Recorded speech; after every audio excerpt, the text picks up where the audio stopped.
Chapter 3. Jonathan Harker's Journal, continued. When I found that I was a prisoner, a sort of wild feeling came over me. I rushed up and down the stairs, trying every door and peering out of every window I could find. But after a little, the conviction of my helplessness overpowered all other feelings. When I look back after a few hours, I think I must have been mad for the time, for I behaved much as a rat does in a trap. When, however, the conviction had come to me that I was helpless, I sat down quietly as I've ever done anything in my life, and began to think over what was best to be done. I am thinking still, and as yet have come to no definite conclusion. Of one thing only am I certain, that it's no use making my ideas known to the Count. He knows well that I am imprisoned. And as he's done it himself, and has doubtless his own motives for it, he would only deceive me if I trusted him fully with the facts. So far as I can see, my only plan will be to keep my knowledge and my fears to myself, and my eyes open. I am, I know, either being deceived, like a baby, by my own fears, or else I am in desperate straits, and if the latter be so, I need and shall need all my brains to get through. I had hardly come to this conclusion when I heard the great door below shut, and knew that the Count had returned. He didn't come at once into the library, so I went cautiously to my own room, and found him making the bed. This was odd, but only confirmed what I had all along thought, that there were no servants in the house. When later I saw him through the chink of the hinges of the door, laying the table in the dining room, I was assured of it. For if he does himself all these menial offices, surely it's proof that there is no one else to do them. This gave me a fright, for if there's no one else in the castle, it must have been the Count himself who was the driver of the coach that brought me here. This is a terrible thought, for if so, what does it mean that he could control the wolves as he did by only holding up his hand in silence? How was it that all the people at Bistritz and on the coach had some terrible fear for me? What meant the giving of the crucifix, of the garlic, of the wild rose, of the mountain ash? Bless that good woman who hung the crucifix round my neck, for it's a comfort and a strength to me whenever I touch it.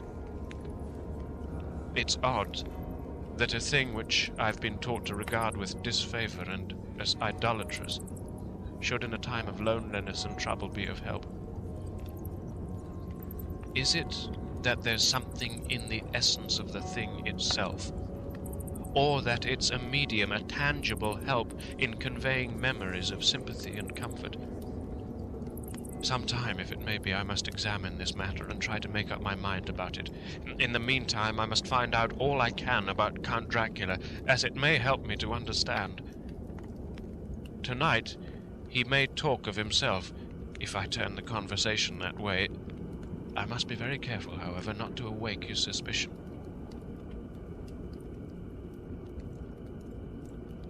Midnight. I've had a long talk with the Count. I asked him a few questions on Transylvania history, and he warmed up to the subject wonderfully. In his speaking of things and people, and especially of battles, he spoke as if he'd been present at them all. This he afterwards explained by saying that to a boyar, the pride of his house and name is his own pride, and that their glory is his glory, that their fate is his fate. Whenever he spoke of his house, he always said "we," and spoke almost in the plural, like a king speaking. I wish I could put down all he said exactly as he said it, for to me it was most fascinating. It seemed to have in it a whole history of the country. He grew excited as he spoke, and walked about the room, pulling his great white moustache and grasping anything on which he laid his hands, as though he would crush it by main strength. One thing, he said, which I shall put down as nearly as I can, for it tells in its way the story of his race. We Chekelis have a right to be proud, for in our veins flows the blood of many brave races who fought as the lion fights for lordship. Here, in the whirlpool of European races, the Ugric tribe bore down from Iceland the fighting spirit which Thor and Vodin gave them, which their berserkers displayed to such fell intent on the seaboards of Europe, aye, and of Asia and Africa too, till the peoples thought that the werewolves themselves had come. Here too, when they came, they found the Huns, whose warlike fury had swept the earth like a living flame, till the dying peoples held that in their veins ran the blood of those old witches, who expelled from Scythia had mated with the devils in the desert. Fools. Fools! What devil or what witch was ever so great as Attila, whose blood is in these veins? He held up his arms. Is it a wonder that we were a conquering race, that we were proud, that when the Magyar, the Lombard, the Avar, the Bulgar, or the Turk poured his thousands on our frontiers, we drove them back? Is it strange that when Arpad and his legions swept through the Hungarian fatherland, he found us here when he reached the frontier? That the Honfoglalas was completed there? And when the Hungarian flood swept eastward, the Chekelis were claimed as kindred by the victorious Magyars, and to us for centuries was trusted the guarding of the frontier of the Turkey land? Aye, and more than that, endless duty of the frontier guard, for as the Turks say, water sleeps, and enemy is sleepless. Who more gladly than we throughout the four nations received the bloody sword, or at its warlike call flocked quicker to the standard of the king? When was redeemed that great shame of my nation, the shame of Kosovo, when the flags of the Volk and the Magyar went down beneath the crescent? Who was it but one of my own race, who as Voivode crossed the Danube and beat the Turk on his own ground? This was a Dracula indeed. Woe was it that his own unworthy brother, when he had fallen, sold his people to the Turk and brought the shame of slavery on them. Was it not this Dracula indeed, who inspired that other of his race, who in a later age again and again brought his forces over the great river into Turkey land, who when he was beaten back came again and again and again, though he had to come alone from the bloody field where his troops were being slaughtered, since he knew that he alone could ultimately triumph. They said that he thought only of himself. What good are peasants without a leader? Where ends the war without a brain and heart to conduct it? Again, when after the Battle of the Mohawks, we threw off the Hungarian yoke, we of the Dracula blood were amongst their leaders, for our spirit would not brook that we were not free. Ah, young sir, the Chekelis and the Dracula, as their hearts' blood, their brains, and their swords, can boast a record that mushroom growths like the Habsburgs and the Romanovs can never reach. The warlike days are over. Blood is too precious a thing in these days of dishonorable peace. And the glories of the great races are as a tale that is told. It was by this time close on morning, and we went to bed. Memorandum: this diary seems horribly like the beginning of the Arabian Nights, for everything has to break off at cockcrow. Or like the ghost of Hamlet's father. 12th of May. Let me begin with facts, bare, meagre facts, verified by books and figures, and of which there can be no doubt. I must not confuse them with experiences which will have to rest on my own observation or my memory of them. Last evening, when the Count came from his room, he began by asking me questions on legal matters and on the doing of certain kinds of business. I'd spent the day wearily over books, and simply to keep my mind occupied, went over some of the matters I'd been examined in at Lincoln's Inn. There was a certain method in the Count's inquiries, so I shall try to put them down in sequence. The knowledge may somehow or sometime be useful to me. First, he asked if a man in England might have 2 solicitors or more. I told him he might have a dozen if he wished, but that it would not be wise to have more than 1 solicitor engaged in one transaction, as only one could act at a time, and that change would be certain to militate against his interest. He seemed thoroughly to understand, and went on to ask if there would be any practical difficulty in having one man to attend, say, to banking, another to look after shipping, in case local help were needed in a place far from the home of the banking solicitor. I asked him to explain more fully, so that I might not by any chance mislead him. So he said, "I shall illustrate. Your friend and mine, Mr. Peter Hawkins, from under the shadow of your beautiful cathedral at Exeter, which is far from London, buys for me, through your good self, my place at London Good. Now, here let me say frankly, lest you should think it strange that I have sought the services of one so far off from London, instead of someone resident there, that my motive was that no local interest might be served, save my wish only, and as one of London residents might, perhaps, have some purpose of himself or friend to serve, I went thus afield to seek my agent, whose labours should be only to my interest. Now, suppose I, who have much of affairs, wish to ship goods, say to Newcastle or Durham or Harwich or Dover, might it not be that it could with more ease be done by consigning to one in these ports? I answered that certainly it would be most easy, but that we solicitors had a system of agency, one for the other, so that local work could be done locally on instruction from any solicitor, so that the client, simply placing himself in the hands of one man, could have his wishes carried out by him without further trouble. "But," said he, "I could be at liberty to direct myself. Is it not so?" "Of course," I replied, "and such is often done by men of business who don't like the whole of their affairs to be known by any one person." "Good," he said, and then went on to ask about the means of making consignments and the forms to be gone through, and of all sorts of difficulties which might arise, but by forethought could be guarded against. I explained all these things to him to the best of my ability, and he certainly left me under the impression that he would have made a wonderful solicitor, for there was nothing that he didn't think of or foresee. For a man who was never in the country, and who didn't evidently do much in the way of business, his knowledge and acumen were wonderful. When he had satisfied himself on these points of which he had spoken, and I had verified all as well as I could by the books available, he suddenly stood up and said, "Have you written since your first letter to our friend Mr. Peter Hawkins, or to any other?" It was with some bitterness in my heart that I answered that I had not, that as yet I hadn't seen any opportunity of sending letters to anybody. "Then write now, my young friend," he said, laying a heavy hand on my shoulder. "Write to our friend and to any other, and say, if it will please you, that you shall stay with me until a month from now."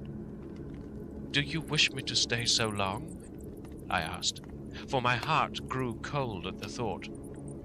"I desire it much. Nay, I will take no refusal. When your master, employer, what you will, engaged that someone should come on his behalf, it was understood that my needs only were to be consulted. I haven't stinted. Is it not so?" What could I do but bow acceptance? It was Mr. Hawkins' interest, not mine, and I had to think of him, not myself. And besides, while Count Dracula was speaking, there was that in his eyes and in his bearing which made me remember that I was a prisoner, and that if I wished it, I could have no choice. The Count saw his victory in my bow and his mastery in the trouble of my face, for he began at once to use them, but in his own smooth, resistless way. "I pray you, my good young friend, that you will not discourse of things other than business in your letters. It will doubtless please your friends to know that you are well, and that you look forward to getting home to them. Is it not so?" As he spoke, he handed me 3 sheets of notepaper and 3 envelopes. They were all of the thinnest foreign post, and looking at them, then at him, and noticing his quiet smile with the sharp canine teeth lying over the red underlip, I understood as well as if he'd spoken that I should be careful what I wrote, for he would be able to read it.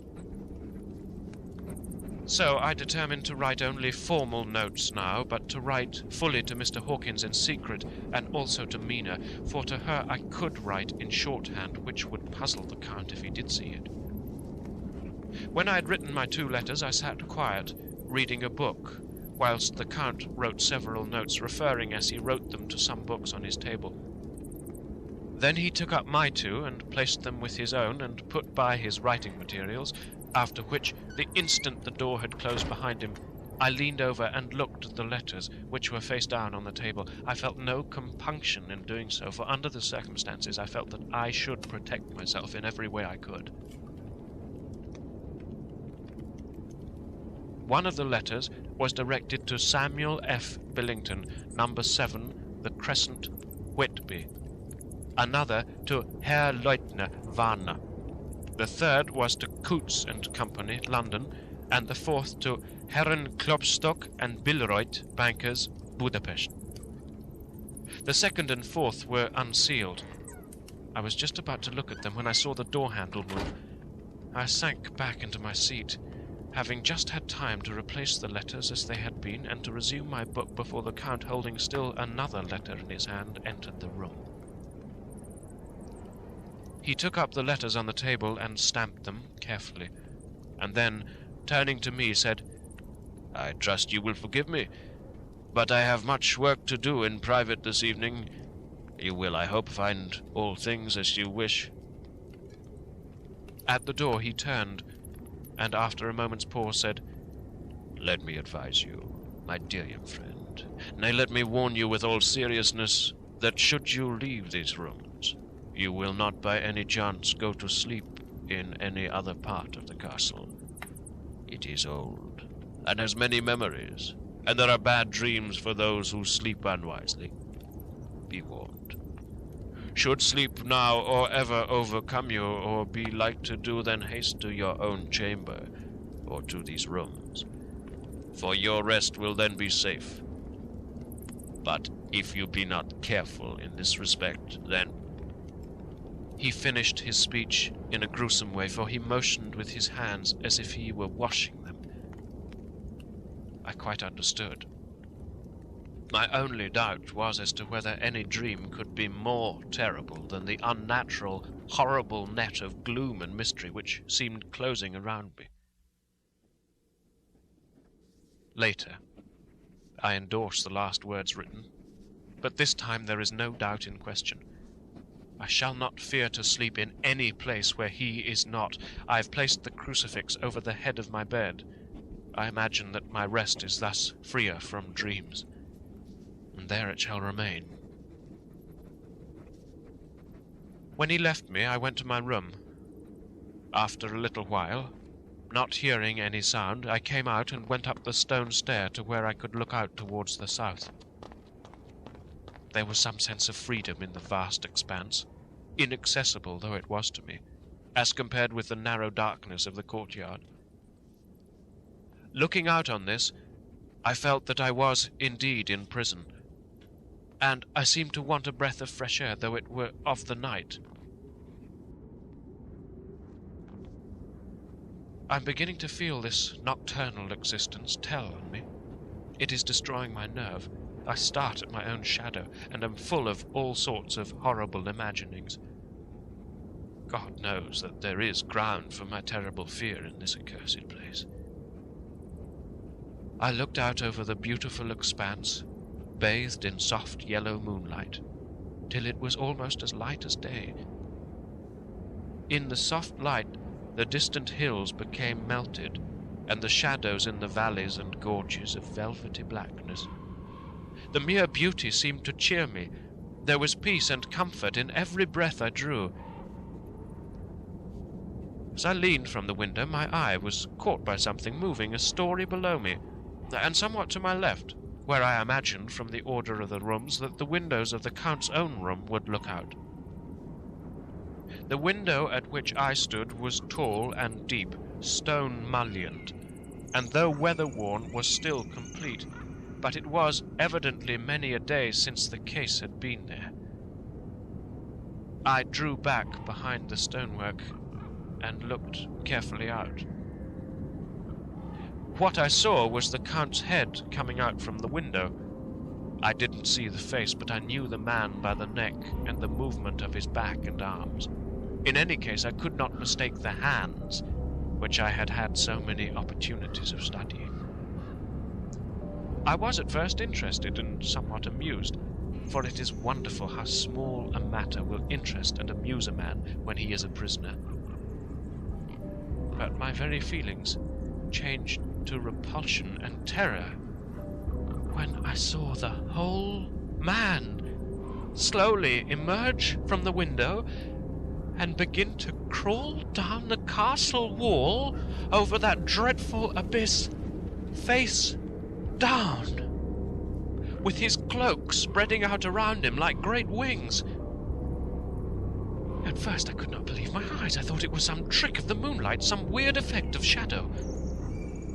But I kept looking, and it could be no delusion. I saw the fingers and toes grasp the corners of the stones worn clear of the mortar by the stress of years, and by thus using every projection and inequality, move downwards with considerable speed, just as a lizard moves along a wall. What manner of man is this? Or what manner of creature is it in the semblance of man? I feel the dread of this horrible place overpowering me. I am in fear, in awful fear, and there is no escape for me. I am encompassed about with terrors that I dare not think of.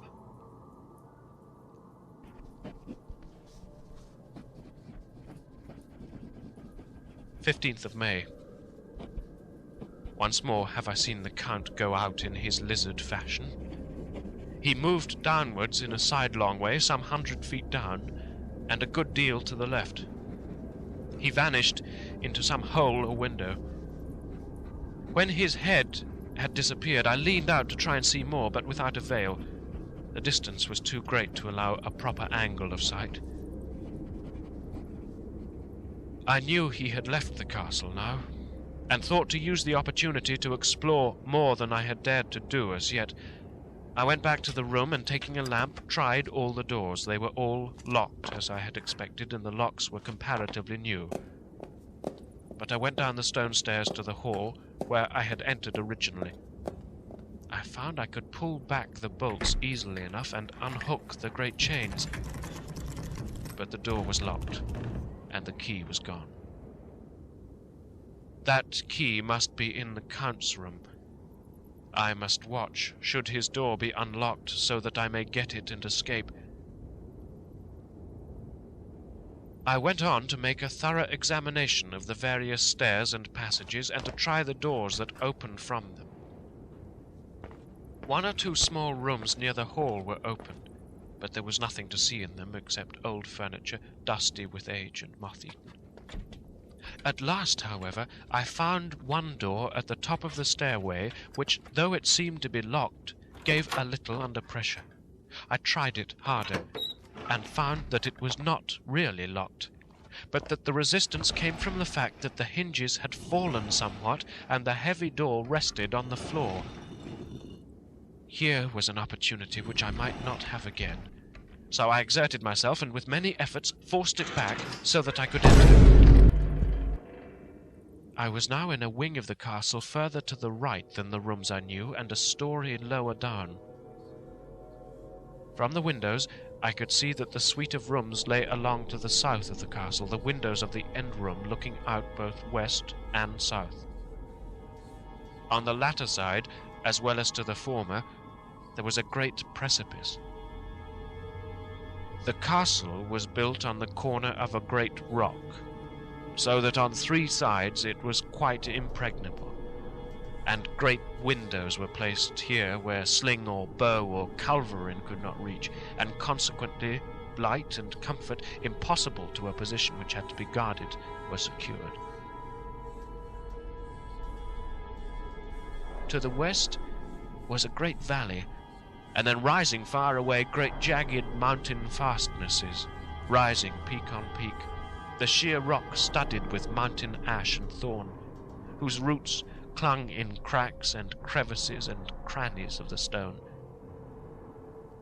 This was evidently the portion of the castle occupied by the ladies in bygone days, for the furniture had more air of comfort than any I had seen. The windows were curtainless, and the yellow moonlight, flooding in through the diamond panes, enabled one to see even colours, whilst it softened the wealth of dust which lay over all, and disguised in some measure the ravages of time and the moth. My lamp seemed to be of little effect in the brilliant moonlight, but I was glad to have it with me, for there was a dread loneliness in the place which chilled my heart and made my nerves tremble.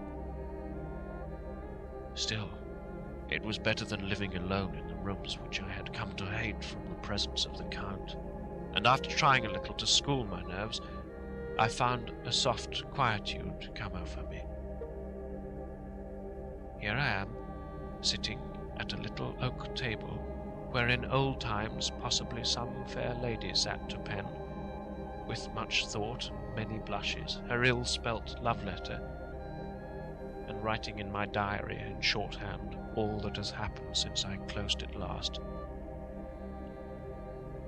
It is 19th century up to date with a vengeance, and yet unless my senses deceive me, the old centuries had and have powers of their own which mere modernity cannot kill. Later, the morning of 16th of May. God preserve my sanity, for to this I am reduced. Safety and the assurance of safety are things of the past. Whilst I live on here, there is but one thing to hope for, that I may not go mad. If indeed I be not mad already. If I be sane, then surely it is maddening to think that of all the foul things that lurk in this hateful place, the Count is the least dreadful to me. That to him alone I can look for safety, even though this be only whilst I can serve his purpose. Great God, merciful God, let me be calm, for out of that way lies madness indeed.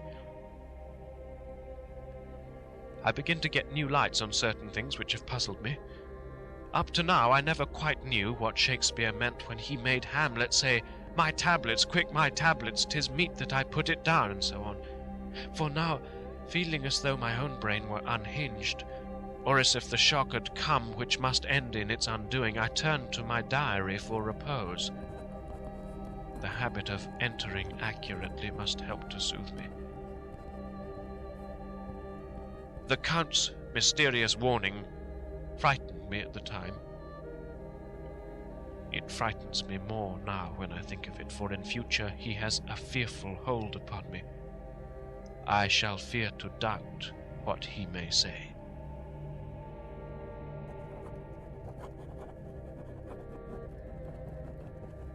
When I had written in my diary, and had fortunately replaced the book and pen in my pocket, I felt sleepy. The Count's warning came into my mind, but I took a pleasure in disobeying it. The sense of sleep was upon me, and with it the obstinacy which sleep brings as outrider. The soft moonlight soothed, and the wide expanse without gave a sense of freedom which refreshed me. I determined not to return tonight to the gloom-haunted rooms, but to sleep here, where of old ladies had sat and sung and lived sweet lives, whilst their gentle breasts were sad for their menfolk away in the midst of remorseless wars. I drew a great couch out of its place near the corner, so that as I lay I could look at the lovely view to east and south, and unthinking of and uncaring for the dust, composed myself for sleep. I suppose I must have fallen asleep. I hope so. But I fear, for all that followed was startlingly real, so real that now, sitting here in the broad, full sunlight of the morning, I cannot in the least believe that it was all sleep.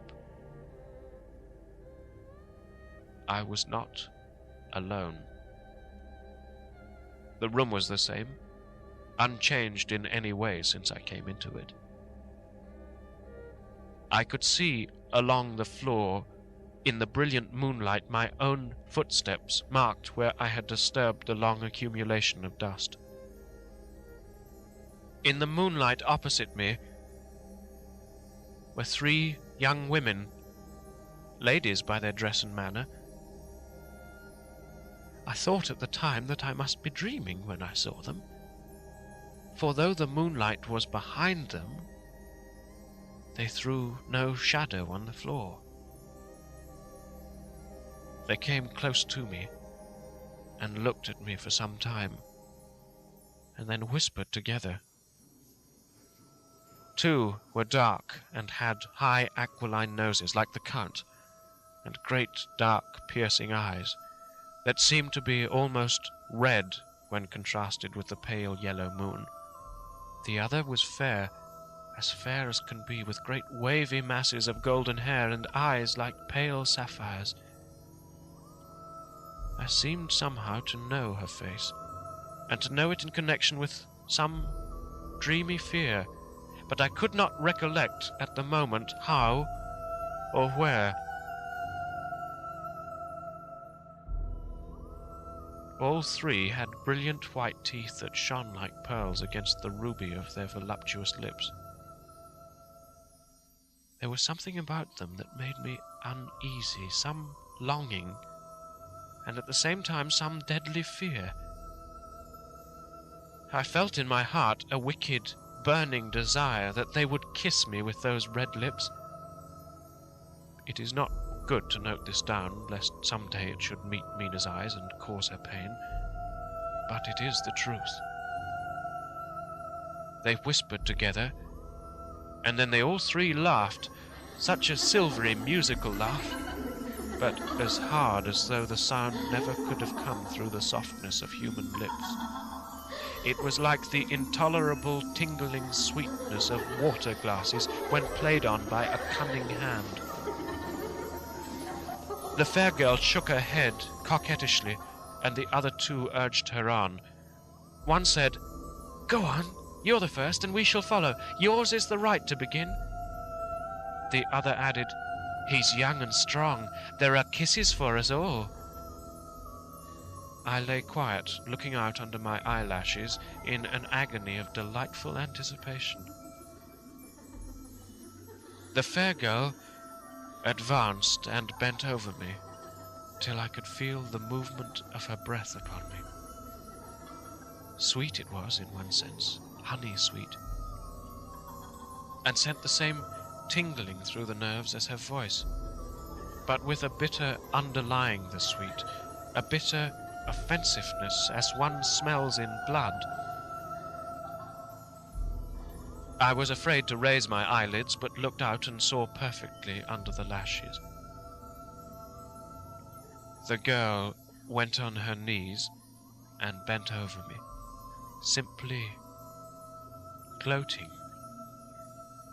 There was a deliberate voluptuousness which was both thrilling and repulsive, and as she arched her neck, she actually licked her lips like an animal, till I could see in the moonlight the moisture shining on the scarlet lips and on the red tongue as it lapped the white sharp teeth. Lower and lower went her head, as the lips went below the range of my mouth and chin and seemed about to fasten on my throat. Then she paused, and I could hear the churning sound of her tongue as it licked her teeth and lips, and could feel the hot breath on my neck. Then the skin of my throat began to tingle as one's flesh does when the hand that is to tickle it approaches. nearer, nearer.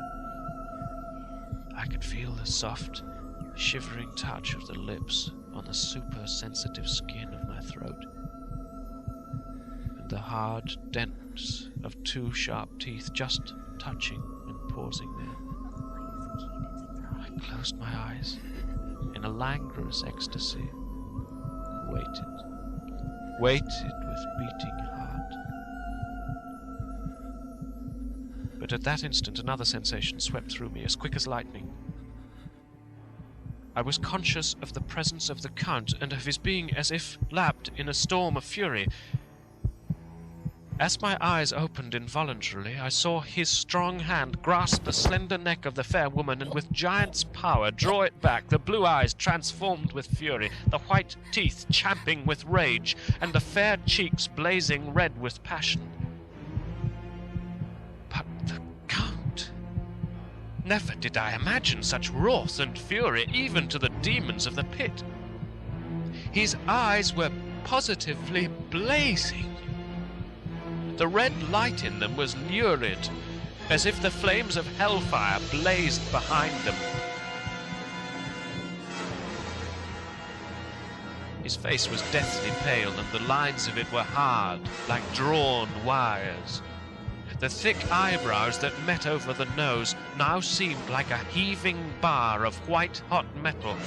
With a fierce sweep of his arm, he hurled the woman from him, and then motioned to the others as though he were beating them back. It was the same imperious gesture that I had seen used to the wolves. In a voice which, though low and almost in a whisper, seemed to cut through the air and then ring round the room, he said, "How dare you touch him, any of you? How dare you cast eyes on him when I had forbidden it? Back, I tell you all. This man belongs to me. Beware how you meddle with him, or you'll have to deal with me." The fair girl, with a laugh of ribald coquetry, turned to answer him.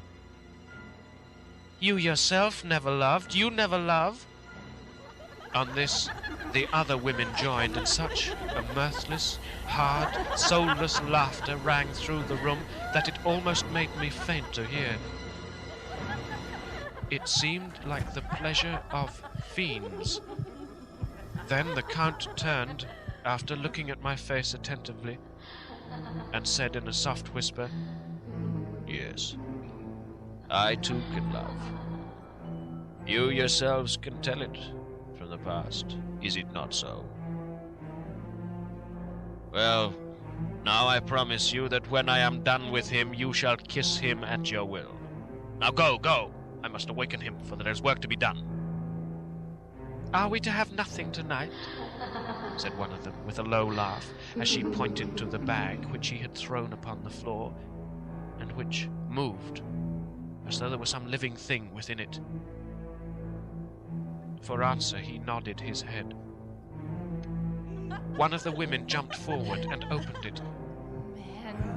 If my ears did not deceive me, there was a gasp and a low wail, as of a half-smothered child. The women closed round, whilst I was aghast with horror. But as I looked, they disappeared, and with them the dreadful bag. There was no door near them, and they could not have passed me without my noticing. They simply seemed to fade into the rays of the moonlight and pass out through the window, for I could see outside the dim, shadowy forms for a moment, before they entirely faded away. Then the horror overcame me, and I sank down unconscious.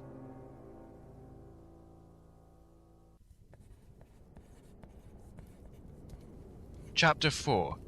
Jonathan Harker's Journal continued. I awoke in my own bed. If it be that I had not dreamt, the Count must have carried me there. I tried to satisfy myself on the subject, but could not arrive at any unquestionable result. To be sure, there were certain small evidences, such as that my clothes were folded and laid in a manner which was not my habit. My watch was still unwound, and I am rigorously accustomed to wind it the last thing before going to bed, and many such details. But these things are no proof, for they may have been evidences that my mind was not as usual, and from some cause or other I had certainly been much upset. I must watch for proof. Of one thing I am glad. If it was that the Count carried me here and undressed me, he must have been hurried in his task, for my pockets are intact. I am sure this diary would have been a mystery to him which he would not have brooked. He would have taken or destroyed it. As I look round this room, although it's been to me so full of fear, it is now a sort of sanctuary, for nothing can be more dreadful than those awful women who are waiting to suck my blood. 18th of May. I have been down to look at that room again in daylight, for I must know the truth. When I got to the doorway at the top of the stairs, I found it closed. It had been so forcibly driven against the jamb that part of the woodwork was splintered. I could see that the bolt of the lock had not been shot, but the door is fastened from the inside. I fear it was no dream, and must act on this surmise. 19th of May. I am surely in the toils. Last night the Count asked me in the suavest tones to write 3 letters, one saying that my work here was nearly done, and that I should start for home within a few days, another that I was starting on the next morning from the time of the letter, and the third, that I had left the castle and arrived at Bistritz. I would fain have rebelled, but felt that in the present state of things it would be madness to quarrel openly with the Count whilst I am so absolutely in his power, and to refuse would be to excite his suspicion and to arouse his anger. He knows that I know too much, and that I must not live, lest I be dangerous to him. My only chance is to prolong my opportunities. Something may occur which will give me a chance to escape. I saw in his eyes something of that gathering wrath which was so manifest when he hurled that fair woman from him. He explained to me that posts were few and uncertain, and that my writing now would ensure ease of mind to my friends, and he assured me with so much impressiveness that he would countermand the later letters, which would be held over at Bistritz until due time, in case chance would admit of my prolonging my stay, that to oppose him would have been to create new suspicion. I therefore pretended to fall in with his views, and asked him what dates I should put on the letters. He calculated a minute and then said, "The first should be June 12th, the second June 19th, and the third June 29th. I know now the span of my life. God help me." 28th May. There is a chance of escape, or at any rate of being able to send word home. A band of Scani have come to the castle and are encamped in the courtyard. These Scani are gypsies. I have notes of them in my book. They are peculiar to this part of the world, though allied to the ordinary gypsies all the world over. There are thousands of them in Hungary and Transylvania, who are almost outside all law. They attach themselves as a rule to some great noble or boyar, and call themselves by his name. They are fearless and without religion, save superstition, and they talk only their own varieties of the Romany tongue. I shall write some letters home, and shall try to get them to have them posted. I have already spoken to them through my window to begin acquaintanceship. They took their hats off and made obeisance and many signs, which, however, I couldn't understand any more than I could their spoken language. I have written the letters. Mina's is in shorthand, and I simply ask Mr. Hawkins to communicate with her. To her I have explained my situation, but without the horrors which I may only surmise. it would shock and frighten her to death were I to expose my heart to her. Should the letters not carry, then the Count shall not yet know my secret or the extent of my knowledge. I have given the letters. I threw them through the bars of my window with a gold piece, and made what signs I could to have them posted. The man who took them pressed them to his heart and bowed, and then put them in his cap. I could do no more. I stole back to the study and began to read. As the Count did not come in, I have written here.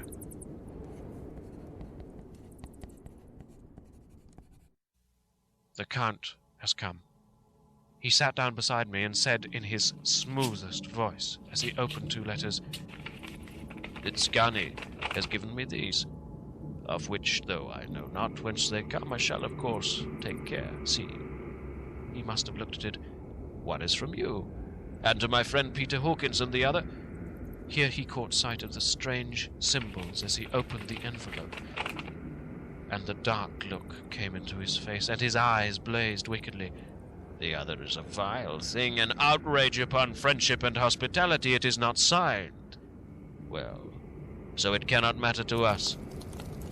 And he calmly held letter and envelope in the flame of the lamp till they were consumed. Then he went on, "The letter to Hawkins, that I shall, of course, send on, since it is yours. Your letters are sacred to me. Your pardon, my friend, that unknowingly I did break the seal. Will you not cover it again?" He held out the letter to me, and with a courteous bow handed me a clean envelope. I could only redirect it and hand it to him in silence. When he went out of the room, I could hear the key turn softly. A minute later, I went over and tried it, and the door was locked. Then, an hour or 2 later, the Count came quietly into the room. His coming awakened me, for I'd gone to sleep on the sofa. He was very courteous and very cheery in his manner, and seeing that I'd been sleeping, he said, "So, my friend, you are tired. Get to bed. There is the surest rest. I may not have the pleasure to talk tonight, since there are many labors to me, but you will sleep, I pray." I passed to my room and went to bed, and strange to say, slept without dreaming. Despair has its own calms. 31st May. This morning, when I woke, I thought I would provide myself with some paper and envelopes from my bag and keep them in my pocket so that I might write in case I should get an opportunity. But again, a surprise, again a shock. Every scrap of paper has gone, and with it all my notes, my memoranda relating to railways and travel, my letter of credit, in fact, all that might be useful to me were I once outside the castle. I sat and pondered a while. And then some thought occurred to me, and I made search of my portmanteau, and in the wardrobe where I had placed my clothes. The suit in which I had travelled was gone, and also my overcoat and rug. I could find no trace of them anywhere. This looked like some new scheme of villainy.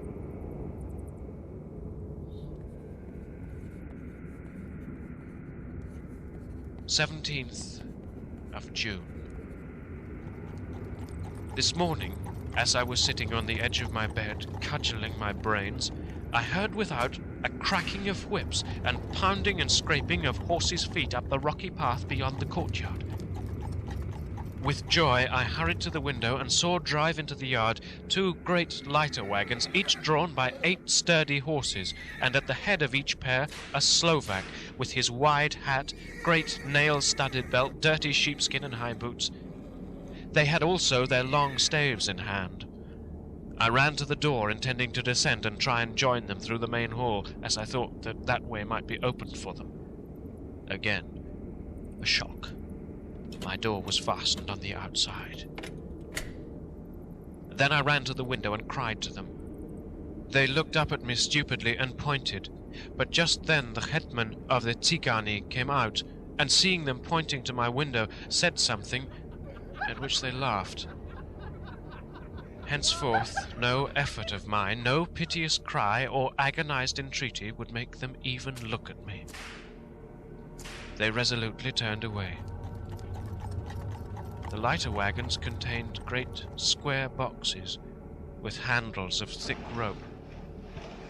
These were evidently empty by the ease with which the Slovaks handled them, and by their resonance as they were roughly moved. When they were all unloaded and packed in a great heap in one corner of the yard, the Slovaks were given some money by the Tsigani, and spitting on it for luck, lazily went each to his horse's head. Shortly afterwards I heard the cracking of their whips die away in the distance.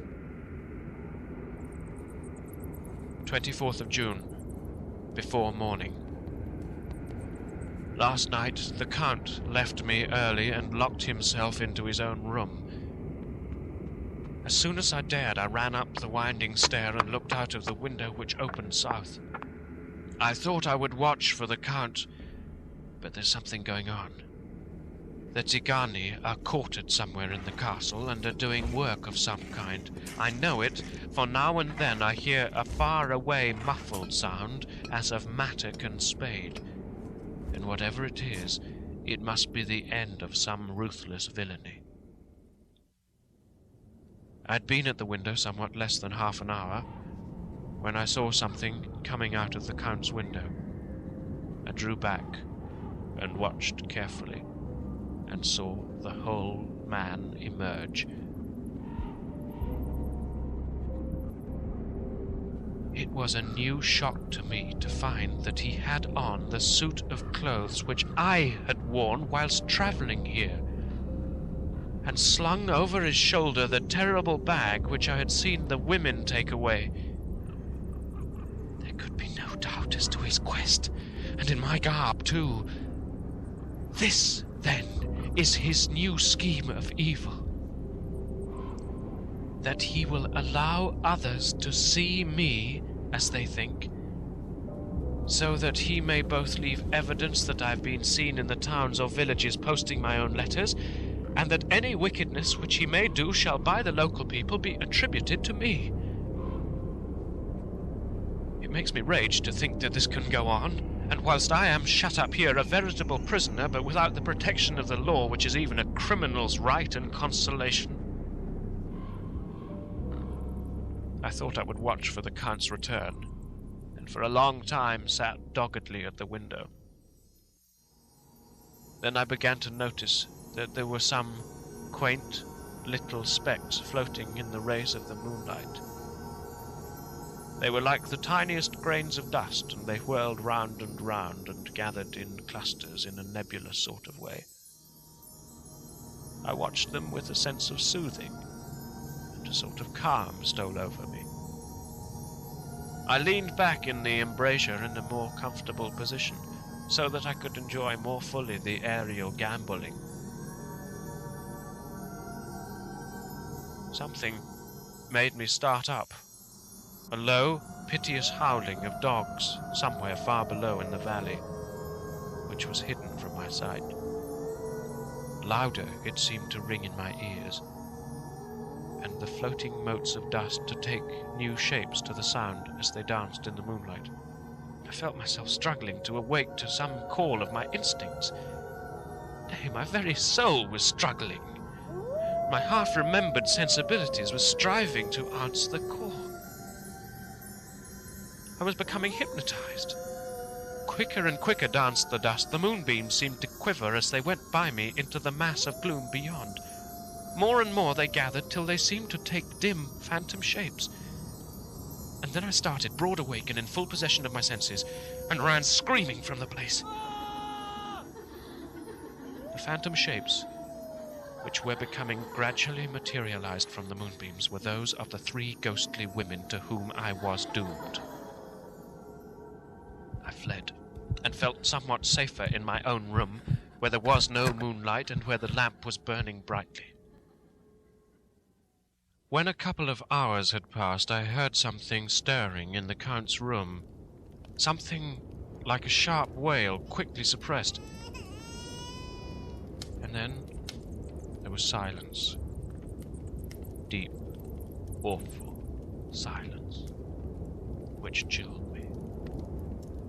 With a beating heart, I tried the door, but I was locked in my prison and could do nothing. I sat down and simply cried.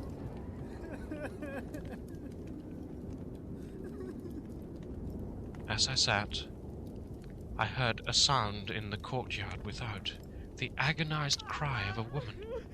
I rushed to the window and, throwing it up, peered out between the bars.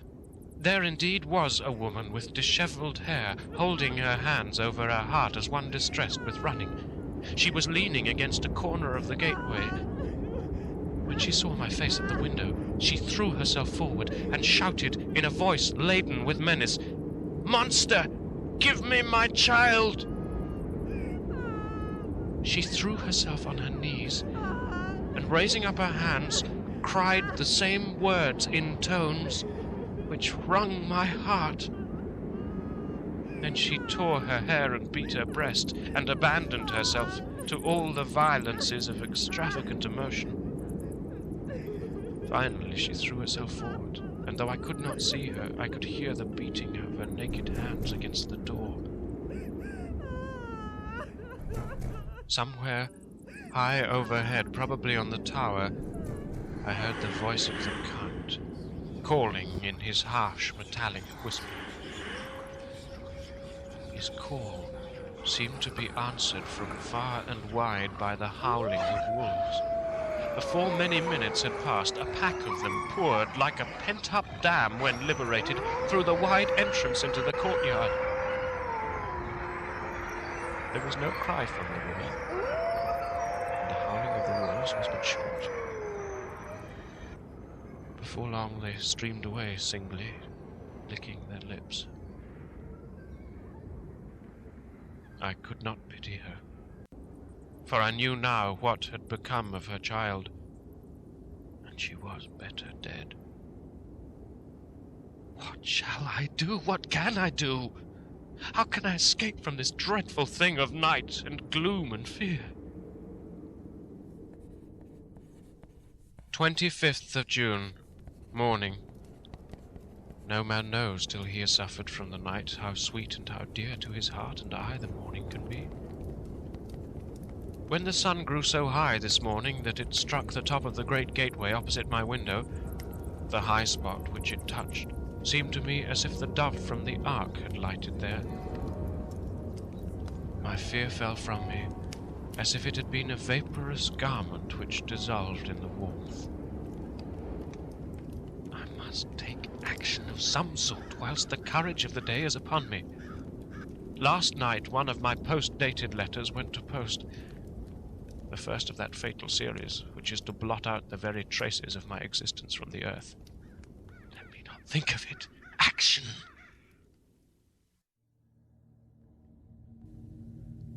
It has always been at night time that I have been molested or threatened, or in some way in danger or in fear. I have not yet seen the Count in the daylight.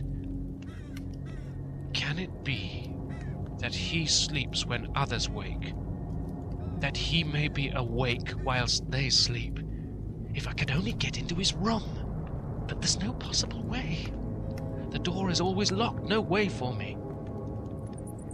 Yes, there is a way if one dares to take it.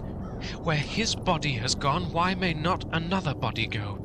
I have seen him myself crawl from his window. Why should I not imitate him and go in by his window? The chances are desperate, but my need is more desperate still. I shall risk it.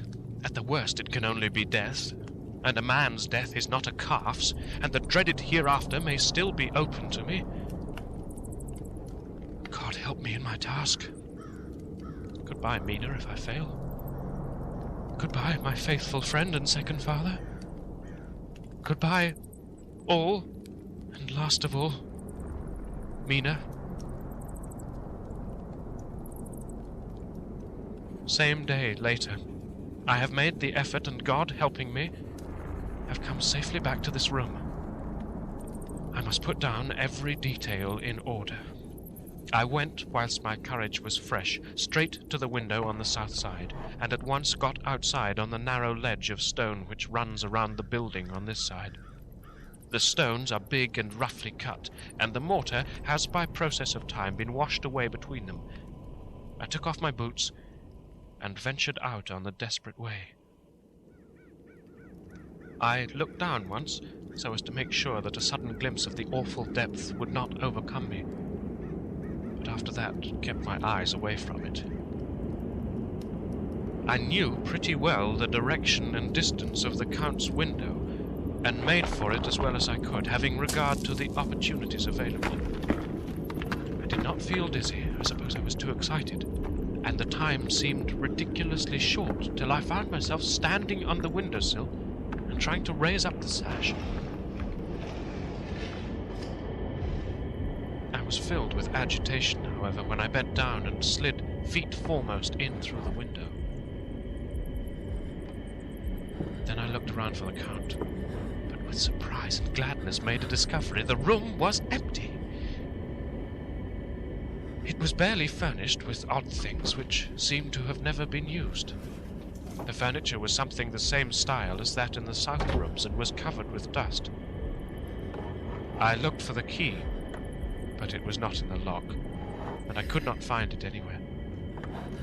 The only thing I found was a great heap of gold in one corner, gold of all kinds, Roman and British and Austrian and Hungarian and Greek and Turkish money, covered with a film of dust, as though it had lain long in the ground. None of it that I noticed was less than 300 years old. There were also chains and ornaments, some jeweled, but all of them old and stained. At one corner of the room was a heavy door. I tried it, for since I could not find the key of the room or the key of the outer door, which was the main object of my search, I must make further examination, or all my efforts would be in vain. It was open, and led through a stone passage to a circular stairway which went steeply down. I descended, minding carefully where I went, for the stairs were dark, being only lit by loopholes in the heavy masonry. At the bottom there was a dark, tunnel-like passage, through which came a deathly, sickly odour. The odour of old earth, newly turned. As I went through the passage, the smell grew closer and heavier. At last I pulled open a heavy door which stood ajar, and found myself in an old ruined chapel, which had evidently been used as a graveyard. The roof was broken, and in two places were steps leading to vaults. But the ground had recently been dug over, and the earth placed in great wooden boxes, manifestly those which had been brought by the Slovaks. There was nobody about, and I made search for any further outlet, but there was none. Then I went over every inch of the ground, so as not to lose a chance.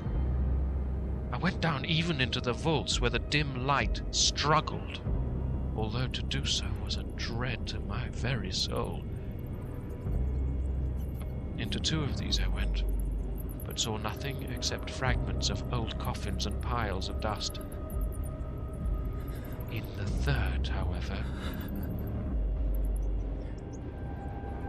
I made a discovery.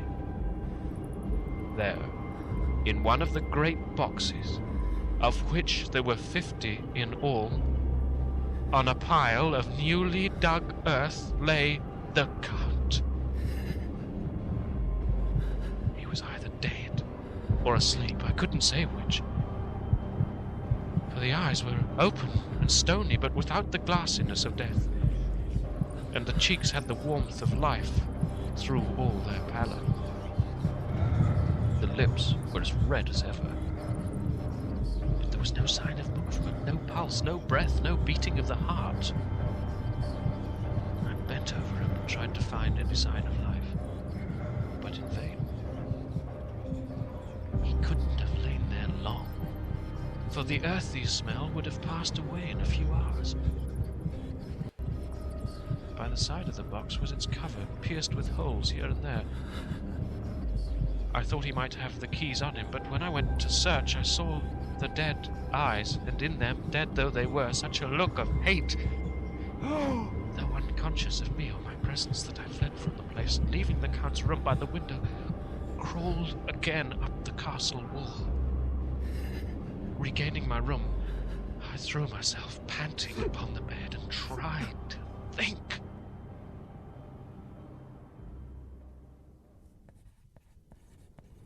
"29th of June.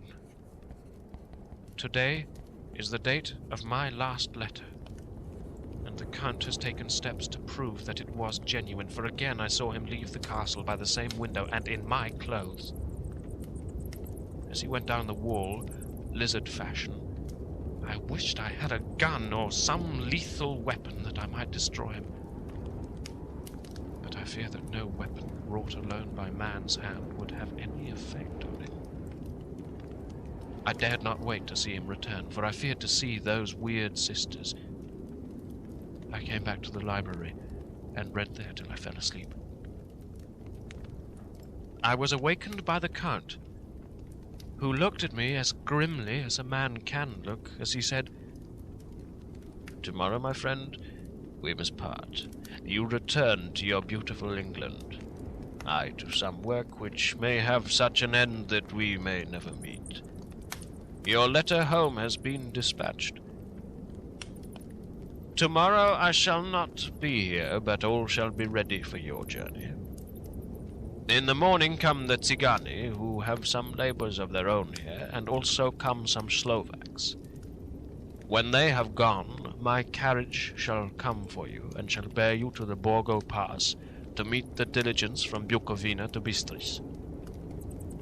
But I am in hopes that I shall see more of you at Castle Dracula." I suspected him and determined to test his sincerity. Sincerity. Seems like a profanation of the word to write it in connection with such a monster. So asked him, point blank, "Why may I not go tonight?"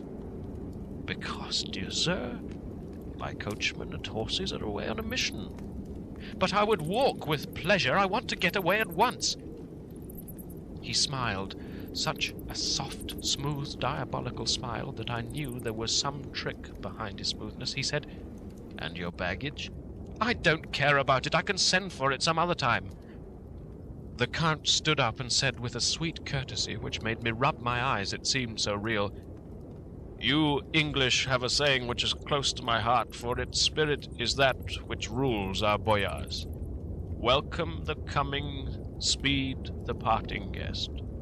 Come with me, my dear young friend. Not an hour shall you wait in my house against your will, though sad am I at your going, and that you so suddenly desire it. Come." With a stately gravity, he, with the lamp, preceded me down the stairs and along the hall. Suddenly he stopped. Hark! Close at hand came the howling of many wolves. It was almost as if the sound sprang up at the rising of his hand, just as the music of a great orchestra seems to leap under the baton of the conductor. After a pause of a moment, he proceeded in his stately way to the door, drew back the ponderous bolts, unhooked the heavy chains, and began to draw it open. To my intense astonishment, I saw that it was unlocked. Suspiciously, I looked all round, but could see no key of any kind. As the door began to open, the howling of the wolves without grew louder and angrier, their red jaws with champing teeth and their blunt-clawed feet as they leaped came in through the opening door. I knew then that to struggle at the moment against the Count was useless. With such allies as these at his command, I could do nothing. But still the door continued slowly to open, and only the Count's body stood in the gap. Suddenly it struck me that this might be the moment and means of my doom. I was to be given to the wolves, and at my own instigation. There was a diabolical wickedness in the idea great enough for the Count, and as a last chance I cried out, "Shut the door, I shall wait till morning," and covered my face with my hands to hide my tears of bitter disappointment. With one sweep of his powerful arm, the Count threw the door shut, and the great bolts clanged and echoed through the hall as they shot back into their places.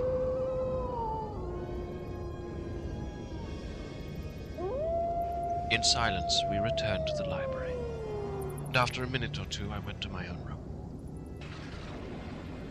The last I saw of Count Dracula was his kissing his hand to me, with a red light of triumph in his eyes, and with a smile that Judas in hell might be proud of.